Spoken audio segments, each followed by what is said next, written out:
Cut off. Record for me, Ma. So you're blocked out. All right. Come sit. Well, I'll be honest with everybody. I did try to subcontract this speech out. But evidently my award-winning speechwriter is retired and refused to help me.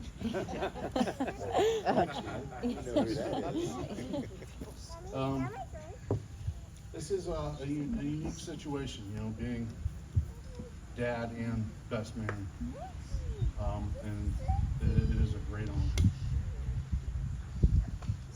honor. With this, I am going to take the opportunity and try to embarrass you a little bit, I think. Won't be too bad, I promise. First thing, who's cutting the cake? You're cutting the cake? You're cutting the cake?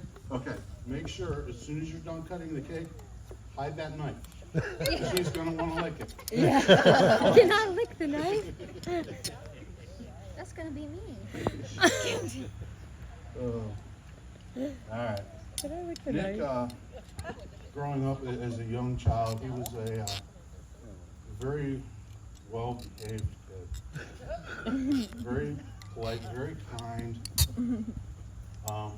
till he turned 4. When he hit 4, it was terrible twos. He was a late bloomer. Problem with that is the terrible twos lasted another 14 years.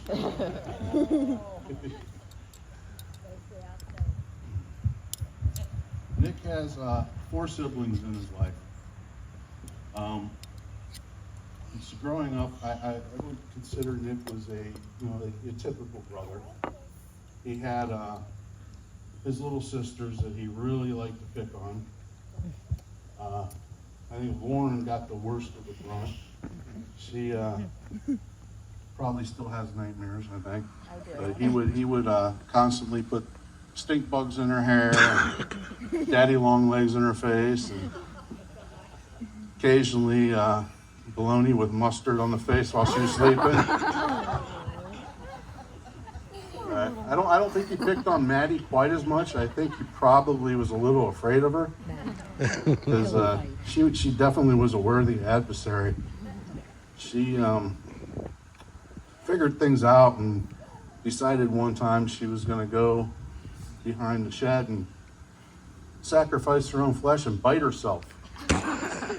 So she bit herself real good and comes out and is like crying, "Nick bit me, Nick bit me."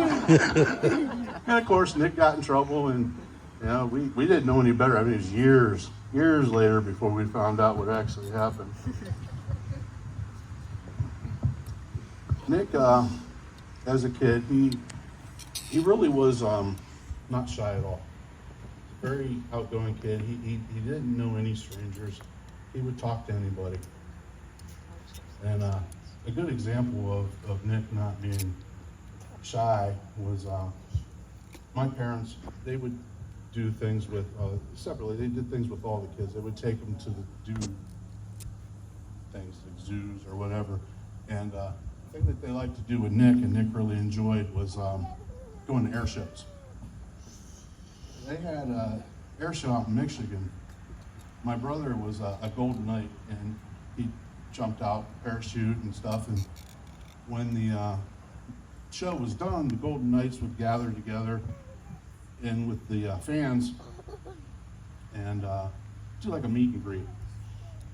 And they'd talk to people, shake hands, whatnot. And then at the end of the meet and greet, Golden Knights would line up in a formation and they would do a photo op.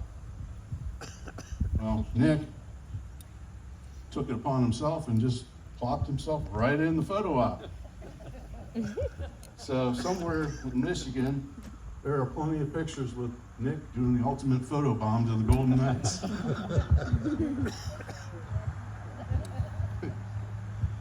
So another little story about Nick is that actually Mama brought up to me is her mom, Meemaw, was having a candle party And Nick was out on the porch as all the guests were arriving, and guests go in and they inform Mona and say, "Hey, you know your son's out on the front porch peeing off the porch?" Typical Mima. So, yeah, that's what they say, you know, and I just kind of, you know, never could really figure out where he got his redneck tendencies. Just camels. You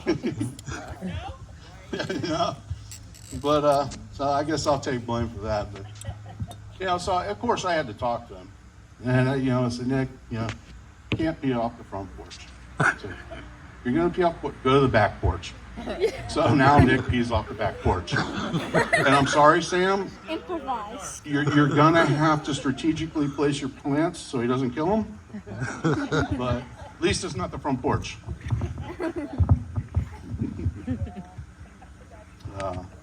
So let's fast forward out of Nick's terrible twos. Nick's a young adult. This is where me and Nick really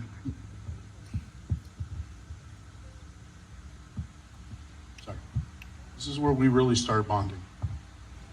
This is where our friendship that we have now and our relationship that we now really started to take off. We did a lot of things together.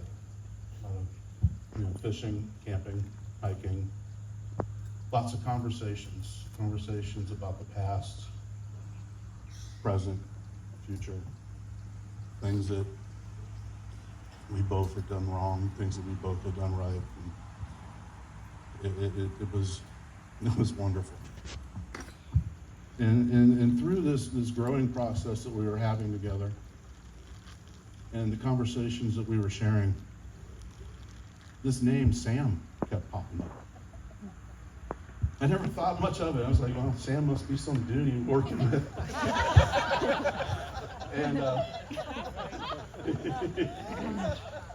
come to find out that, you know, through some more conversations, a little bit of time, Sam's not dude. Yeah, and shortly after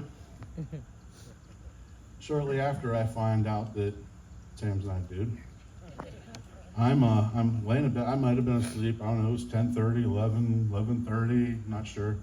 I get a phone call. It says, you know, it's Nick. So I kind of freaked out and says, "Hey," says, "I want to let you know I'm okay. I'm in Indiana, and I'm driving out to Arizona with Sam to meet Mima." I was like, "Okay." You know, he didn't really give me a whole lot of time to ask questions or anything, so I was just like wondering, you know, wow, what is he really up to? But as it turns out, you know, this was a legitimate, it was an epic trip. And ultimately, that epic trip is why we're here today.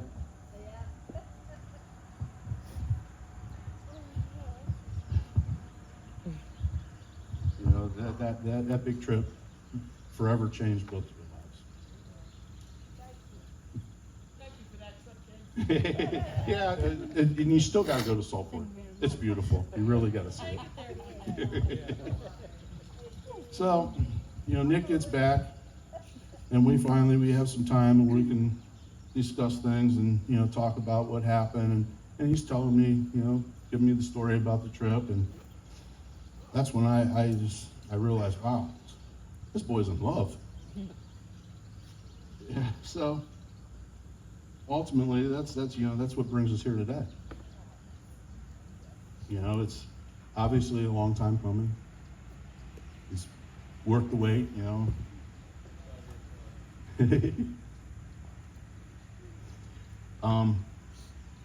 You know, I just want to tell you guys, you know, I'm proud of both of you. I'm proud of everything you've done to get to this point, everything that you've accomplished in your house, Daisy, everything. Daisy's the king of the porch. I just, one little bit of advice that I would like to give And that is, it's nothing you've never heard before, Nick.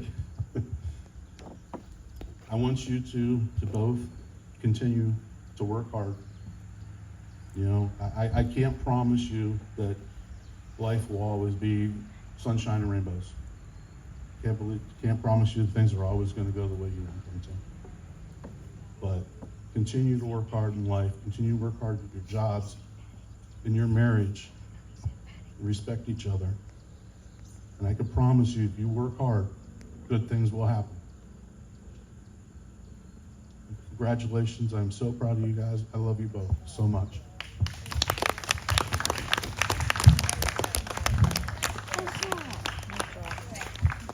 He's